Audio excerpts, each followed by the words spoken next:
I would have thought, and I got to own it, that that these tariffs were going to fucking sink this economy by this time, and they didn't.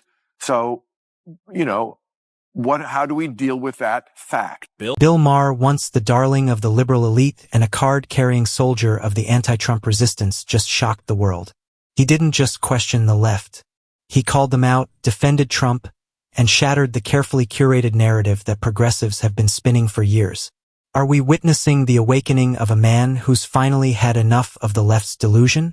Or is this just the beginning of a mass exodus of liberals realizing their side has become the very thing they once opposed? Most people were saying at the beginning, oh, you know, by the 4th of July, somebody had a thing how the the economy was going to be tanked by then.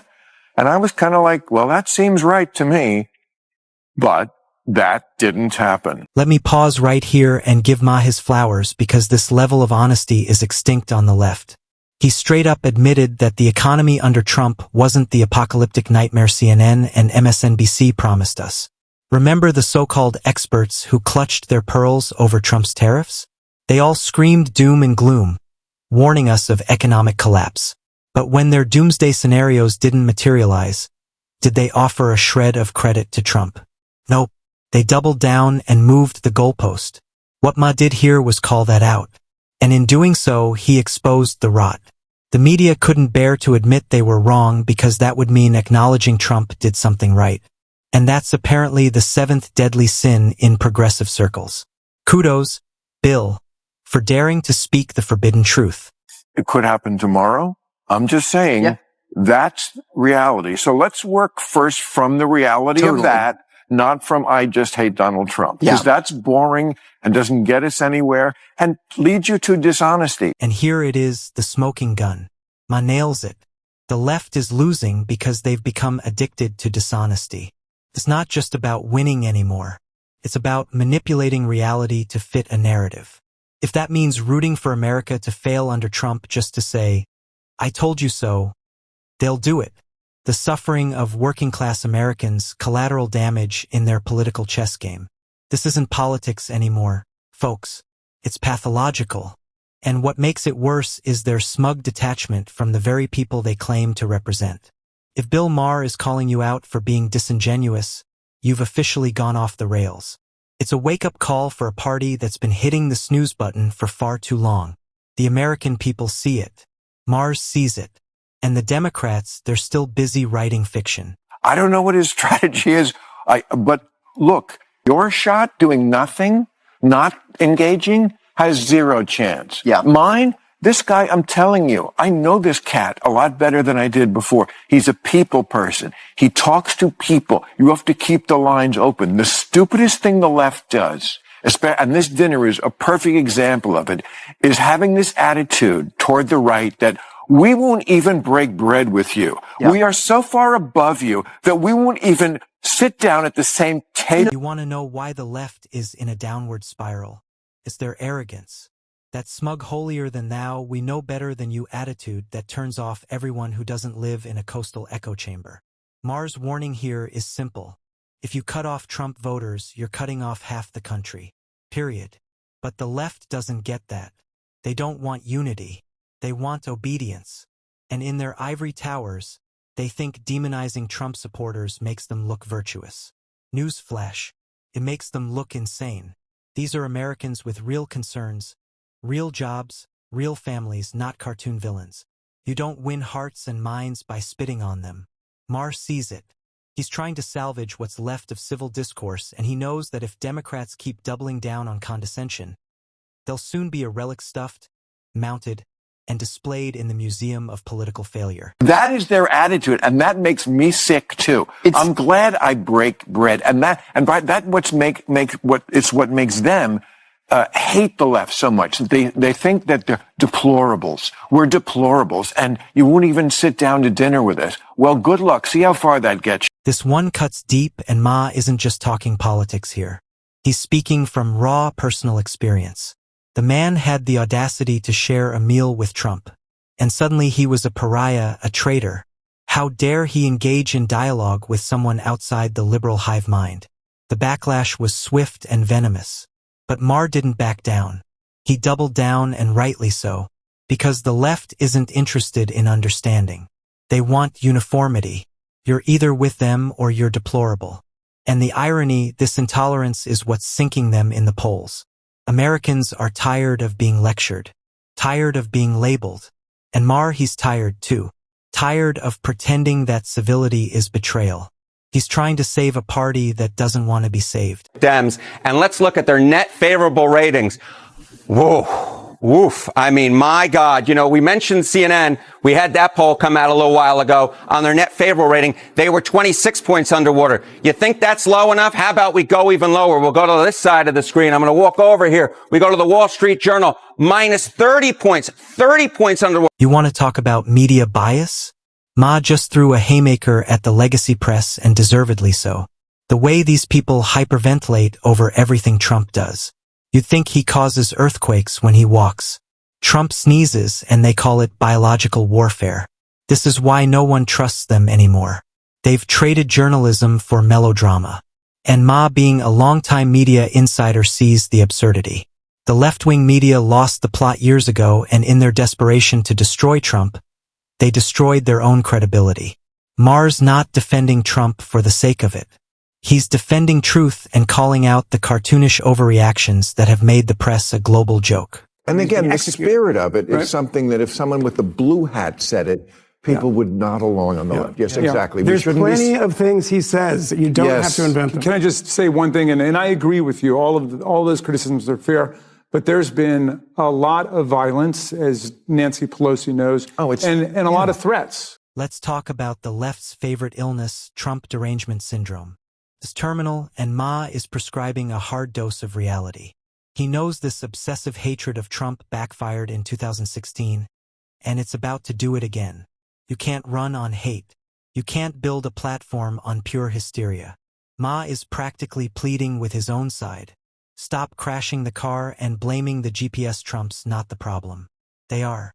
Every second they spend foaming at the mouth over his tweets is a second wasted on policy, progress, or even basic strategy.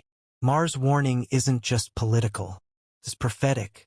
Keep this up, and the Democrats are toast. What do you make of the statement? I woke up today to the headline that Trump had called for a firing squad for Liz Cheney. And this is what I really don't like about the media. No, he didn't. He did not. You don't have to move me to not like Donald Trump. He says more so than many I already, shitty things. Why do you have to do that? And by the way, if Pete don't realize it, well, here's what he said. He's criticizing him for being a war hawk. I mean, she is Dick Cheney's daughter. He said, she's a radical war hawk. Let's put her with a rifle standing there with 9 barrels shooting at her. Okay. Let's see how she feels about it. They're all war hawks when they're sitting in Washington in a nice building saying, oh, gee, we'll send tens of thousands of troops right into the mouth of the enemy. Say it louder for the folks in the back. The Democratic Party is not evolving. It's disintegrating. Ma drops the hammer with this one. The left has become so intoxicated with wokeness, they can't even see the cliff they're driving off. Pronouns and bios, virtue signaling on steroids, cancel culture Olympics. It's all performative nonsense that alienates actual voters. And Maher, as a lifelong liberal, is seeing the writing on the wall. The American people aren't buying the facade anymore. They're not asking for rainbow flags in war zones. They want jobs, security, and sanity. And the left, they're too busy self-congratulating to notice the floor caving beneath them. Maher's words are a wake-up call. But don't hold your breath waiting for the left to answer. They're lowest on record. These polls have records going all the way back since the early 1990s. And when it comes to the Democratic Party's net favorable rating in both the Wall Street Journal poll and the CNN poll, the Democratic Party is breaking records in the way, Jessica Dean, you don't want to break records. Stephen Colbert, once the late-night darling, just got shown the door. Why? Because his one-note obsession with Trump became unbearable. Ma uses this as Exhibit A in the case against the Democrat scorched earth approach. Colbert's endless Trump hate alienated half the country and turned comedy into a 247 rage fest. And guess what? Viewers left. Ratings plummeted. The network finally did the math. Ma is warning his side. If you keep alienating everyone who disagrees with you, you won't have a party. You'll have a podcast with no subscribers. The left has turned politics into a purity test, and anyone who fails gets canceled. But you can't cancel half the country and expect to win elections. Maher's trying to save them from themselves. But it may already be too late. Yeah, something really significant is happening right here. And it goes back to President Trump. When he ran for office again, he ran directly at these legacy national broadcasters. And for years, people cowed down to the executives behind these companies based in Hollywood, in New York, and they just accepted that these national broadcasters could dictate how people think about topics, that they could set the narrative for the country. And President Trump fundamentally rejected it. He smashed the facade that these are gatekeepers that can determine what people think. Trump's real genius wasn't the wall. It wasn't the tariffs. It was the war he waged on legacy media. And Ma admits Trump won that war. He made Americans see the fakery, the double standards, the narrative spinning. And once people saw it, they couldn't unsee it. Every distorted headline, every anonymous source, every out-of-context soundbite, they all added up to a massive trust deficit. Trump pulled the curtain back and exposed the wizard, and suddenly the media spell was broken. Ma doesn't like Trump's style, but he respects the impact, and rightly so. Trump flipped the table, and Maher's is saying maybe the table needed flipping. And everything that we're seeing right now flows from that decision by President Trump, and he's winning. I mean, look, PBS has been defunded. NPR has been defunded. CBS is committing to restoring fact-based journalism. And you see it, everything from, Joy Reid is gone at MSNBC. All these things aren't isolated pinpricks. They go back to this emperor has no clothes moment where President Trump stood up to these legacy media gatekeepers, and now their business models are falling apart. Here's the knockout punch. The mainstream media is no longer mainstream.